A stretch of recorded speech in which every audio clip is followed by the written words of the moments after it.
یہی ہے جس کی تم جلدی مچا رہے تھے۔ بے یقینی ہوتی ہے نا تو بندہ کہتے لاؤ بھائی آنے دو، قیامت کب آ رہی ہے، کدھر پہنچ گئی۔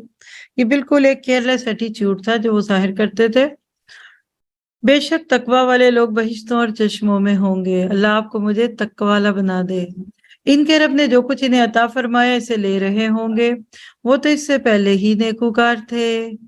ذرا سا لسٹ آؤٹ کیجئے گا۔ وہ رات کو بہت کم سویا کرتے تھے۔ کیوں؟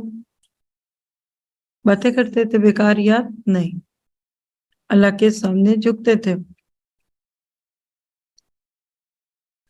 اور وہ تو اس سے پہلے ہی نیکوکار تھے۔ وہ رات کے وقت کم سویا کرتے تھے اور صبح کے وقت استغفار کیا کرتے تھے، اور ان کے مال میں مانگنے والوں اور سوال سے بچنے والوں کا حصہ تھا۔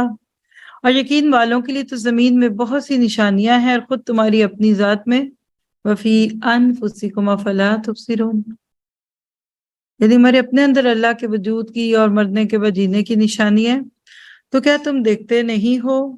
اور تمہاری روزی جو تم سے وعدہ کیا جاتا ہے سب آسمان میں ہے، اور آسمان اور زمین کے پروردگار کی قسم کہ یہ بالکل برحق ہے، ایسا ہی جیسے کہ تم باتیں کرتے ہو۔ ابن عباس کہتے ہیں کہ یہ آیت ابو بکر اور دوسرے جلیل القدر صحابہ کے بارے میں نازل ہوئی تھی۔ آیت 15 سے 20۔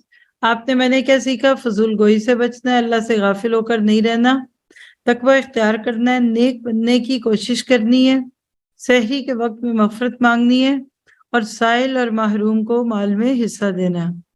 یعنی جو اپنا حصہ مانگتا ہے اس کو دیجئے، جس کے آپ نے دینا ہے اس کو بھی دیجئے، لیکن بعض لوگوں کو بہت مشکل لگتا ہے نوکروں کو بھی پے دینا۔